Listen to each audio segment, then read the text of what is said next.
Okay, if you're using these LORA radios from Ebyte, to get them up and running, you have to mount it on a breadboard, add an FTDI module that's USB to serial, a power supply, it's a 5-volt regulator, there's a mode switch for M0 and M1 modes for programming and for transparent mode, and an auxiliary LED and a driver. Now Ebyte has taken this circuitry and put it on a PC board to make it easier. So here it is here. So it's a lot smaller. So now we don't have to go through all the trouble of mounting it on the breadboard. Now we could use this development board from Ebyte. Okay, here's the LORA development board from Ebyte. It has an E32 900T20S radio, which you can see here. There's an antenna connector. It has a USB connector, and on the back is the FTDI chip. That's USB to serial. It's a CH340. And we have some jumpers. We could power the module from either 5 volts or 3.3 volts by moving this jumper here.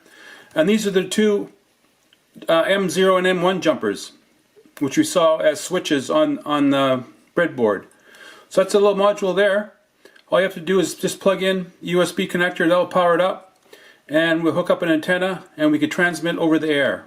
Okay, I plugged in a USB cable into my development board and it's powering it up. You can see the power LED is on, and I'm running TerraTerm on my computer, and I got my two jumpers set for transparent mode, so whenever I hit a key on my keyboard it's going to transmit that ASCII character code, and I'll do that.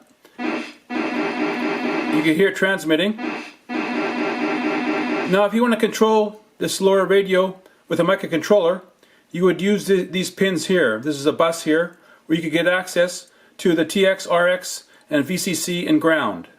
Okay, to gain access to the development board using a microcontroller, get yourself a Proto-board that has copper on both sides, so we could solder on both sides, which you can see here.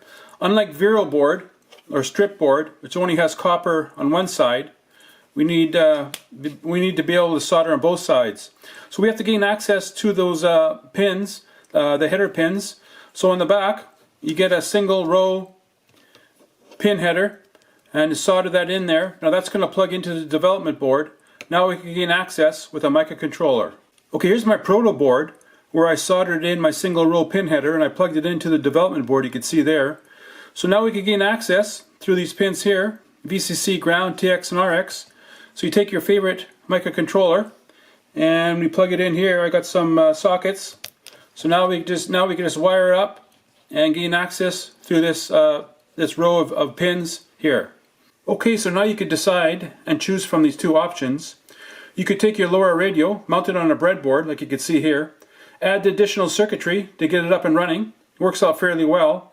Or you could go to the second option. You get the Ebyte development board, which will save you a bit of time.